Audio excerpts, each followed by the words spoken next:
संगत अस्सलाम वालेकुम। गरीब गफ़ार जमाल जी तरफ़ां कलम किताब जहिड़ो को हथियार ई कोन्हे, पढ़ाए पंहिंजे ॿारनि खे पेरनि ते बीहारियो।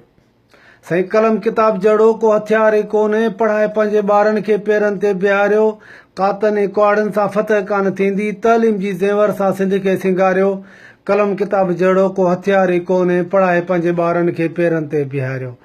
के स्कूल असांजा वॾेरनि जा वाड़ा, के स्कूल असांजा भोतारनि जा भांडा। के स्कूल असांजा वॾेरनि जा वाड़ा, के स्कूल असांजा भोतारनि जा भांडा। के स्कूल असांजूं आहिनि उताकूं, के स्कूल में उस्ताद अचनि ई कोन था। के उस्ताद असांजा अदाकार आहिनि, घर वेठे गोसड़ू पघारूं खणनि था। सवा सिधा पेरा पंजनि ॾे वञनि था, धारियुनि ते ॾोह ॾिजे यार कहिड़ो, पंजनि ई असांखे आहे मरायो। कलम किताब जहिड़ो को हथियार ई कोन्हे, पढ़ाए पंहिंजे ॿारनि खे पेरनि ते बीहारियो। झेड़नि झटनि सां फतह कान थींदी, तइलीम जी ज़ेवर सां सिंध खे सिंगारियो। साईं, वॾेरा चवनि था हारी हुजनि ही, वॾेरा चवनि था हारी हुजनि ही, या धाड़ेल चोर ॾोहारी हुजनि ही। वॾेरा चवनि था हारी हुजनि ही, या धाड़ेल चोर ॾोहारी हुजनि ही।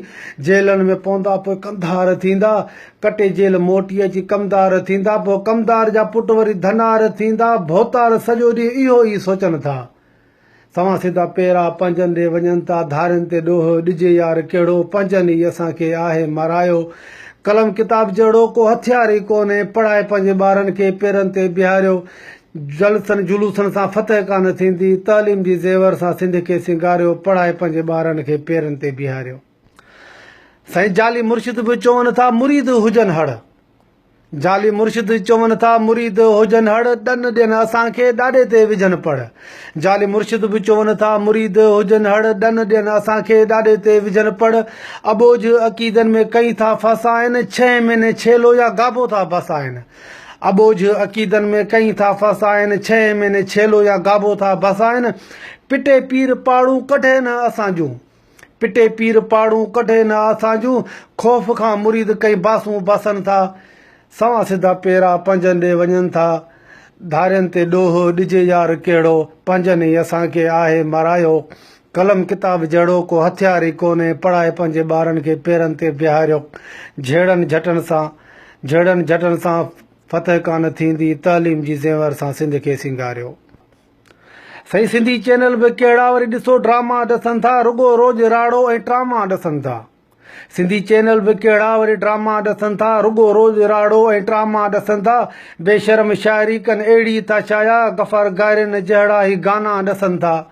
बेशर्म शाइरी कनि अहिड़ी था शाया, गायरनि जहिड़ा गफ़ार गाना ॾसनि था। बिज़नेस ऐं जंग में सभु कुझु आहे जाइज़, चैनलनि जा मालिक वरी ईअं बि चवनि था।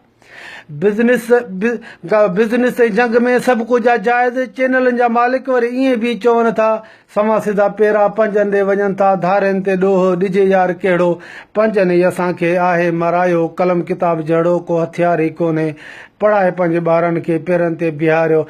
कातनि ऐं कुआड़नि सां फतह कान थींदी, तइलीम जी ज़ेवर सां सिंध खे सिंगारियो। कलम किताब जहिड़ो को हथियार ई कोन्हे, पढ़ाए पंहिंजे ॿारनि खे पेरनि ते बीहारियो। अस्सलाम वालेकुम।